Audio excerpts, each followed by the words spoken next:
While I only started playing the games over a year ago, Devil May Cry has become something important to me. The characters, the lore, the gameplay, the music, all of it makes it one of the greatest franchises ever made. I recently completed all the games, so I decided to rank them all from the worst of all time to one of the greatest hack and slash games ever made.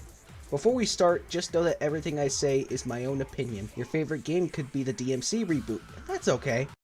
Not really. Let's get started.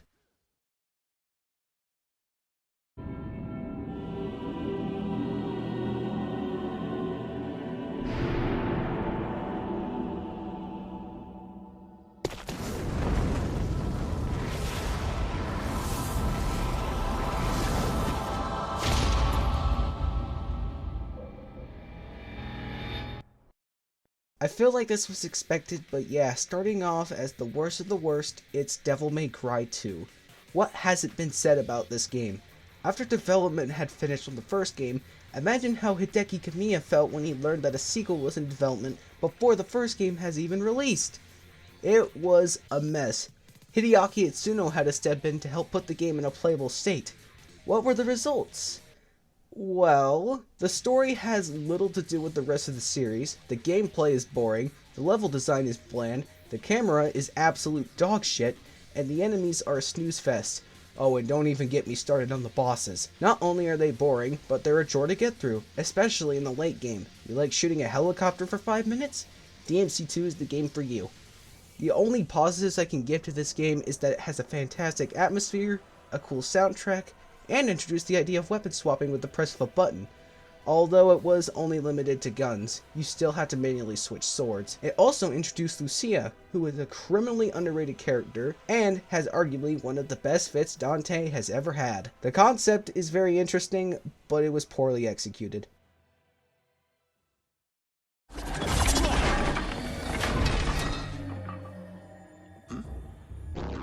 Not in a million years.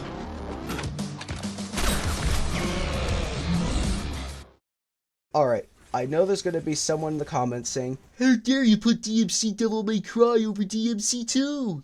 Hear me out for a second. The story is god-awful. Probably one of the worst stories I've ever witnessed in the video game. Like, it just tries way too hard to be edgy, man. Like, come on. You don't look a day over 12,000. Fuck you! Fuck you! Fuck you! The characters are all over the place and have designs that don't belong. Like, how do you make Virgil uncool? Freaking Virgil! Although his boss fight is pretty cool. Despite all of that, the combat is surprisingly fun. At least in the definitive edition. The demon and angel weapons are a nice change of pace, and the platforming is actually pretty well done. I know I said the character designs were out of place, but I still like most of them. Except for fucking Virgil. Another huge downside is the character arcs. Dante in the current timeline is a wacky woohoo pizza man who is very depressed, while in the reboot timeline he's an edgy, misunderstood rebel trying to find his place in the world. Virgil is just... If current Virgil saw the reboot Virgil, he would roast him, then slice him into fucking ribbons. He's the leader of a terrorist group, for some reason. Terrorist in quotations. In the original version of the game, he even had a fucking fedora that they had to patch out because of backlash. Like, why did they bother making him seem like a good guy when literally everyone knew he would be the twist bad guy at the end of the game? I'd go further with Mundus, but I've already said a lot about this game. It had good ideas, and while Ninja Theory tried to make a solid game, it unfortunately ended up just being pretty average.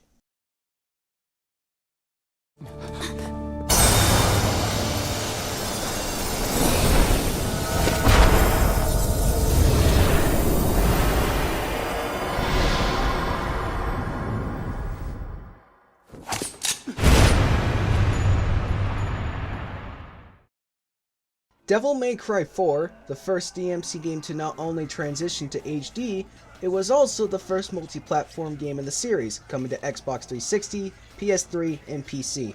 So how is it? It's a pretty standard Devil May Cry game. This game introduced Nero, the young rookie.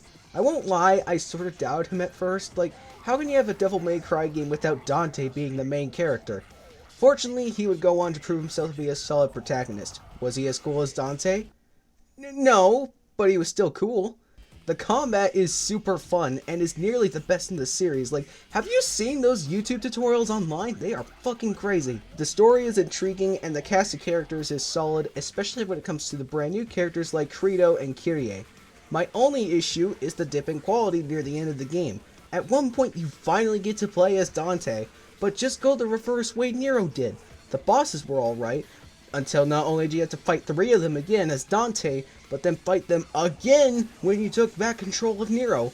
Also, I hate the final boss. Fuck you, Sanctus.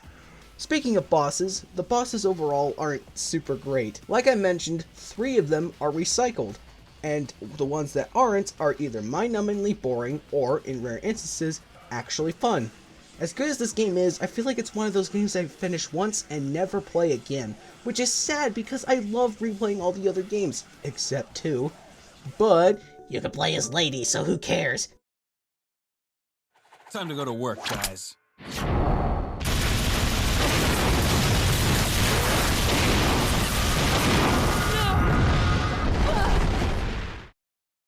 After the release of Resident Evil 3 Nemesis for the PlayStation, Hideki Kamiya, who is the director of Resident Evil 2, began work on the next entry. What he presented, however, strayed too far from the Resident Evil formula. Shinji Mikami thought it would be best to turn the game into a whole new IP, rather than waste what was already made. And that's how we got... Obviously, this game introduces us to the iconic Dante, the wacky woohoo pizza man with demonic powers and depression. The level design, while not bad per se, screams, "I was a Resident Evil game." Extensive backtracking, puzzles, and keys to go through a ton of doors. Still though, the game itself is pretty fun. The combat, despite being pretty basic, is still really interesting, and was innovative for the time. Although you could still feel that early PS2 jank when playing it, especially on the HD remaster. This was before you could swap weapons with the press of a button too. Instead, you would have to go to your inventory screen, select the gun and or weapon you want, confirm you want to equip it, and then you can use it.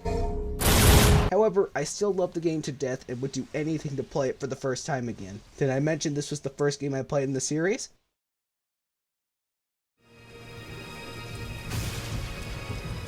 So, this is what they call a heartwarming family reunion, eh? You got that right. After DMC2 released to mediocre reviews, Hideaki Itsuno didn't want it to smear his reputation, so he immediately began work on the next entry, which would bring the series back to its roots. And in 2005, we got Devil May Cry 3: Dante's Awakening. This game kicks ass. One of the best character action games ever made.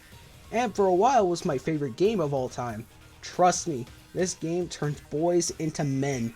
We got more fleshed out combat system, a dope ass story, and a proper introduction to Virgil, who will go on to become literally everybody's favorite DMC character, and would spawn a shit ton of mediocre memes.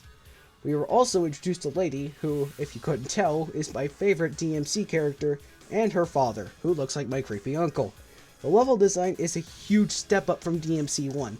It's actually well thought out and detailed, unlike DMC 2. We also got a more fleshed out weapon swap system. While it's only limited to 2 weapons and 2 guns, it's still a huge step up from how it was handled in 2. The game also introduced the style system, which lets you look even cooler while playing. You have different choices such as Swordmaster, my personal favorite, Gunslinger, Doppelganger, and of course, Royal Guard. The enemies in the game are pretty standard, and you have iconic bosses like Cerberus and Nivan, and a small few that are completely forgettable. Like that worm thing. Like, seriously, what is that? The fuck is that? If you haven't played it yet, turn off the video, go outside, touch some grass, get some bitches, play the game, then come back.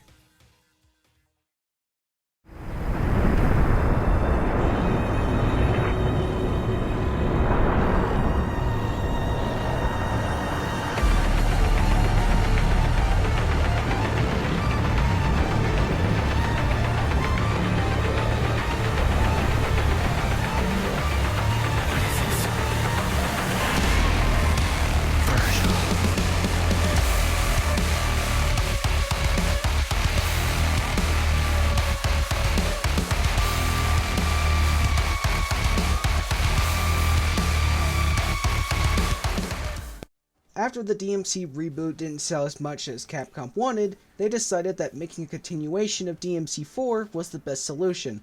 After over a year of speculation and rumors, Devil May Cry 5 was announced at E3 2018. God, remember when E3 was a thing? And this is my favorite Devil May Cry game of all time. While I could have easily put 3 as my first, DMC5 just has more going for it in my opinion. First of all, best level design in the series in my opinion. Second, you get to play as 3 different characters in one campaign. How cool is that? Also, you can play as Virgil, baby! You shall die! I am the storm that is approaching. The combat is perfect here. It feels like we've reached the limit of how good it can get. Each character feels unique, all with their own set of attacks, combos, and more. A good majority of the enemies and bosses are also pretty good, with some of them being variants of previous ones from throughout the series. The storytelling, while not absolutely perfect, is still pretty solid. This game is mostly focused on returning characters, but we do get a couple new ones, like V, our favorite edgelord, and Nico. Although, I wish my girl Lady wasn't done as dirty as she was here. Same with Trish. Like, they kind of got, like, defeated. That's it, and they were background characters. I'm sorry, I'm not very happy with how they were treated. Despite that, however, I still think DMC5 offers plenty of content that both veterans and newcomers can enjoy. It feels like a love letter to fans of the character action genre and DMC fans. It takes elements from every DMC game, including the reboot. We also got a proper co-op system. Sort of. Some of the missions are called link missions, where if you happen to be online, there's a chance you'll see another player from somewhere in the world. Either you could see them in the distance, or you could fight side by side with them. Hopefully in the next entry, we get a fully fleshed out co-op system, so that we could play DMC with our friends. And that's it! If you enjoyed this video, make sure to leave a like, comment, and subscribe, and hit that bell for more Devil May Cry and Resident Evil videos. I'll see you guys next time.